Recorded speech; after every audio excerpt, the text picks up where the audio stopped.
The Milwaukee Admirals completed an impressive month of November, beating the Rockford IceHogs 2-1 Saturday at the BMO Harris Bradley Center. The Admirals went 11-1 in the month, getting obviously points in 11 out of those 12 games. Very impressive month. A team record 11 wins in the month of November. Vladislav Kamenev scored a goal for Milwaukee, and Pontus Aberg scored the game winner in the game against Rockford. Mark Mazenitz was brilliant. Stopped 14 shots in the first period en route to being the first star in the contest. Very good game for Mazenitz, who will play again tonight against the Manitoba Moose. The Moose come to town, second worst team in the Central Division, just 4 wins on the year. They are the lowest scoring team in the American Hockey League, and they have taken the fewest shots in the American Hockey League per game.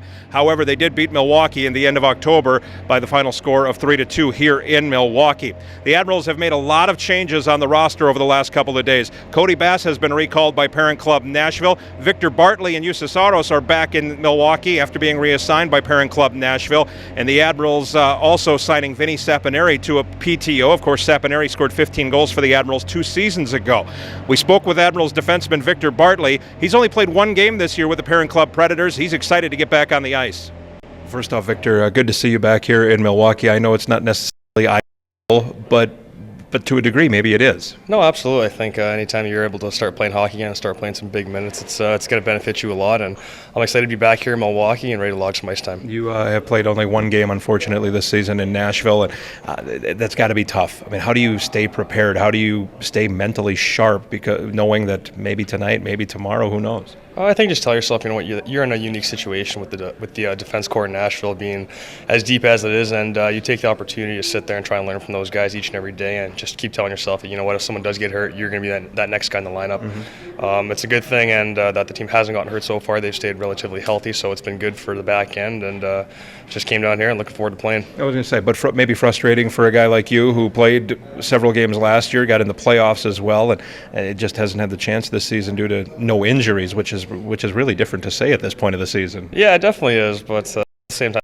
like I said, it's a unique situation where a lot of defensemen in Nashville don't tend to get hurt too often. Right. So it just shows our durability, and that's great for the team and the organization. So at the same time, you just have to stay ready to go, because you never know. You could get that call today, tomorrow, a month from now, and at any given time, you have to just be ready to go. You had an interesting wait to see what was going to happen here, whether it was Milwaukee, whether it was somebody else, after going through the waiver process. What's it like? And I know you didn't necessarily want the waiver process, but you welcomed it as a chance to get out there and play somewhere. Yeah, exactly. I mean, you have to look at it just as an opportunity. You know what? If no one did pick me up like no one did, it's just a process, and I'm glad to be here. I'm glad to come here, play a lot of minutes, and help the team out. Well, you played an awful lot of minutes the last time you were here, and I think the last time you were here, your defensive partner, he's now an assistant coach. How different is that? Yeah, it's kind of weird seeing Ford out here. I actually asked him this morning if you want to strap his skates on and get out there again, but no, I think tonight I'll be paired with Little Murph, so it should be good. So do you know these guys at all? I mean, I suppose you saw them all in training camp pretty much. Yeah, I spoke to most guys at training camp. I know a few guys from a couple years before, but overall it's a pretty new team. It's a young team. They're fast, they're energetic, and they're on a